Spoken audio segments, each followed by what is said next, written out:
je suis M. Pellegata, je suis le chef du pôle exploitation de Covaltem, ce qui représente 80 agents sur une collectivité de 120 agents. Donc le Covaltem est un syndicat de collecte et de traitement des déchets ménagers, celui de l'Aude, où on se trouve aujourd'hui. Donc ça représente à peu près les 3/4 des habitants, à peu près 60% des habitants et 80% de l'Aude. C'est surtout la partie rurale, en dehors de Carcassonne, qui est la seule grosse ville que nous possédons. Donc pour gérer cette problématique, on s'appuie sur 4 régies, 2 ou 3 prestataires, ça dépend des moments, et surtout un délégataire. Donc on a une DSP d'une quinzaine d'années. Donc notre métier de base, c'est la collecte et le traitement, ce sont nos 2 compétences. Et, nous avons 6 adhérents, et sur les 6 adhérents, seul un adhérent nous attend sur la collecte. Donc on a la compétence traitement sur les 6. Donc la collecte, vous la voyez à gauche, bon, c'est la collecte à cotisation, et à droite c'est tout ce qui est transport-traitement avec les différents modes de traitement, que ce soit l'enfouissement ou l'incinération et le tri. Bon, nous avons plusieurs unités, donc nous avons 43 déchetteries, 7 départs de collecte, 5 transferts. Nous avons aussi un ISDI, donc ça c'est pour l'enfouissement des déchets non dangereux.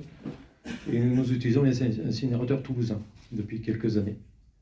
Au niveau du bilan, 10 ans, donc ce qui est important de se voir que les déchets représentent toujours à peu près 140 000 tonnes. Là où nous avons réussi à travailler, c'est de diminuer de 10 000 tonnes les ordures ménagères.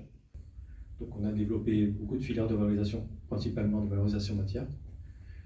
Nous avons atteint alors un objectif, il ne faut pas trop le regarder, de 80% de valorisation. C'est parce qu'actuellement nous utilisons une fenêtre d'opportunité, donc des incinérateurs toulousains où ils font de la valorisation énergétique et matière. Mais ça fausse un peu les données. Donc au niveau de nos objectifs, au niveau de la stratégie nationale énergie-climat, il y a une partie décarbonation, on a toujours du mal avec ce terme, donc une grande place à la prévention. Alors nous avons des termes qui viennent de l'ADEME, des plans locaux de prévention, avec beaucoup d'actions de communication de la part de notre pôle développement durable, c'est 20 personnes de terrain.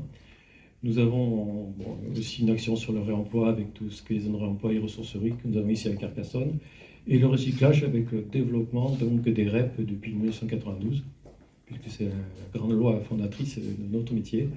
Nous avons aussi une sobriété énergétique depuis bien avant la création du Covaltem, parce qu'on utilise du photovoltaïque, et nous vendons de l'énergie. Nous utilisons aussi de la filière bois combustible pour se chauffer. Et nous avons des grosses actions sur le transport à travers des véhicules modernes, l'utilisation de PACMAT qui va compacter donc, les déchets dans les déchetteries. Et nous avons optimisé nos collectes sur la partie rigide, donc c'est à peu près la moitié du Carcassonne Aglo. On se trouve ici, nous en avons aujourd'hui que 7 véhicules sur les 10 qui tournent tous les jours. Donc c'est pour faire des grosses économies d'énergie.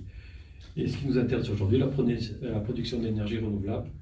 Donc au niveau de la valorisation énergétique qu'on avait mis en place bien avant le Covaltem, c'était la filière bois-énergie. Même si aujourd'hui il y a un déclin un petit peu, mais ça représente qu'à peu près 1000 tonnes sur les 70 000, c'est pas énorme. Et aujourd'hui notre grosse action, c'est de la veille technologique, c'est pour ça qu'on a adhéré à Derby et d'autres organismes, puisqu'on veut atteindre, notre objectif c'est d'atteindre l'autonomie au niveau du traitement d'ici 2032.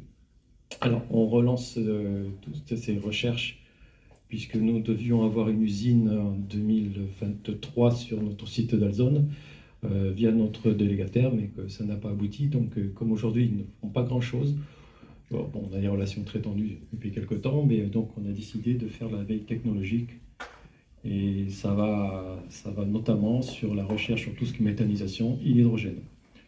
Avec un petit peu, on est moins intéressé par le CSR. Voilà, je ne sais pas si j'ai fait assez court.